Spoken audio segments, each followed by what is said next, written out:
Ovid, The Metamorphoses, Episode 7, Io, Part 1.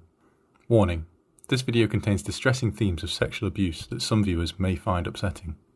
In Thessaly, there was a vale surrounded by forests. Within this vale, the river Peneus trickled down the Pindus mountain range and into a ravine. It was in this ravine where the river god Peneus ruled. The neighbouring streams assembled here with Peneus. These streams included Enipeus, Apidanus, Spercaeus, Amphissus, and Aius. Other rivers continued to arrive at the ravine to console Peneus regarding his daughter, Daphne, who had been transformed into a laurel tree. However, one river was noticeably absent, and this river was Inachus. Indeed, Inachus was instead weeping in his cave, as he was distraught over the disappearance of his daughter, named Io. So where had she gone? Io had departed from her father's river, but encountered Jupiter. Jupiter approached Io and confessed his love for her, but Io fled and ran into the forest to avoid Jupiter.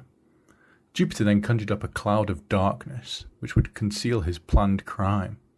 Jupiter caught up with Io, and with the clouds of darkness above, used this opportunity to have non-consensual sex with her.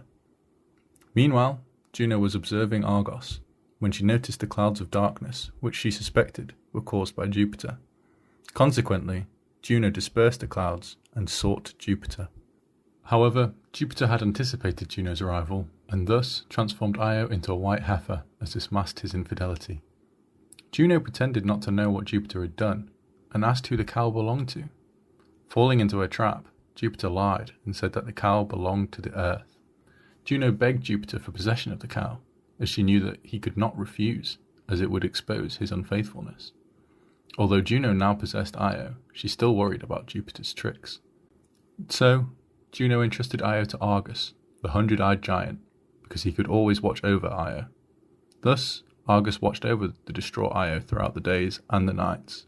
As Io made her way back to her father's river, she saw her own reflection and was frightened at her appearance.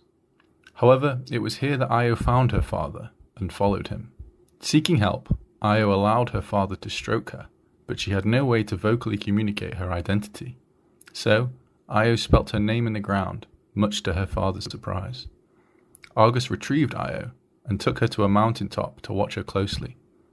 Jupiter struggled to watch Io's suffering continue, so he called on Mercury to kill Argus and allow Io to escape. Therefore, Mercury travelled to Argus's location and disguised himself as a herdsman. Mercury, playing the reed pipes, then approached Argus.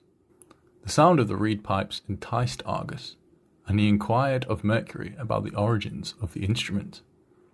Mercury responded by telling the story of Pan and Syrinx and the origins of the reed pipes,